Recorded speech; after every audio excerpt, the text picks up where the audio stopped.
We're going to talk a lot more about classification of white blood cells in the lab, but let's do a general overview. There's two different classifications. They are called granulocytes, which means when you look at them, they have granules in their cytoplasm. And the nuclei in granulocytes, they are lobed. So they look really weird. They don't look like a typical nucleus. And so our granules are going to look kind of like polka dots. Now, these granules are going to look different colors depending on the Wright's stain.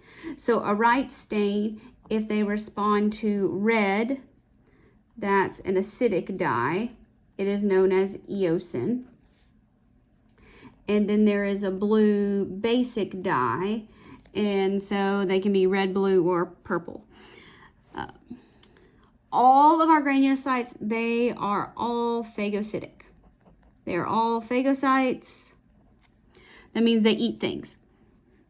So our neutrophils, this is generally what you think of when you think of a white blood cell, whether you realize it or not. Our neutrophils, 40 to 70% of our white blood cells, neutrophils. These are what protect us from bacteria. How do they do that? They use what is called a respiratory burst. So their granules, those little polka dots, they contain two things: hydrogen peroxide and bleach. You're probably familiar with those two chemicals. They kill bacteria, right? They do that inside the body too. So they go up to a bacteria, and then these granules, they release them in there. And then they also use this something called defensin. And defensin is a type of protein. And it orients itself to form spears. And what that does is it's going to stab the bacteria so that they're going to lyse. Lyse means blow up. Now, our eosinophils, notice, remember here we had this red dye, eosinophils. So these are going to be red. They're going to look red on a stain. This is your attacker. This is what we're talking about, parasitic worms. So you can go, oh, that is gross. Yeah, I know. But it is what it is. Or things like malaria is also something there.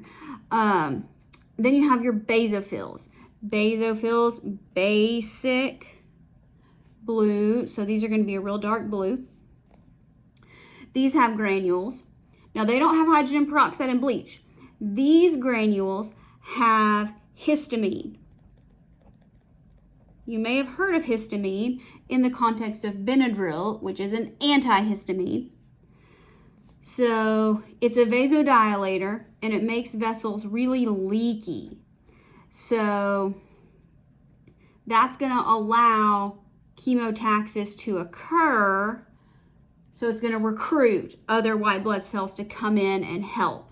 So histamine is a vasodilator. So think about blood cells being leaky. So think runny nose, think like tear production, runny eyes, think salivation. So, or you can think of it like if you take a Benadryl, how does it make you feel? It's going to make you feel tired, but aside from that, dry eyes, dry mouth, dry up nasal discharge. So that's what histamine does. And then there's heparin. Heparin is an anticoagulant. That means it's a blood thinner. So that means it's more likely and easier to recruit other cells. Again, more on that in lab. So that's the granulocytes. Then we have A granulocytes. Remember the prefix A from MedTerm means not or without. So these do not have granules. So you have your lymphocytes. This is immune system here. So this is where you get your immunity. So think about vaccines, viruses. So this is going to help you with viruses and bacteria. And then you have your B cells. That's going to be what makes actual antibodies. Monocytes, again, we're going to talk about these in lots of detail, entire chapter on it. Monocytes, these are the largest ones. These are huge. They don't stay in the bloodstream very long. They get into the tissues. A monocyte in the tissue is called a macrophage or a macrophage, which literally means big eater. So it is going to eat and destroy cells attacked by viruses or bacterial cells. Now, from the most to the least common are neutrophils, lymphocytes, monocytes, eosinophils, basophils. Go, how in the world do you remember all that? All right, here we go. Never let monkeys eat bananas. That sounds silly, right? Neutrophils, lymphocytes, monocytes, eosinophils, basophils. Most common, least common.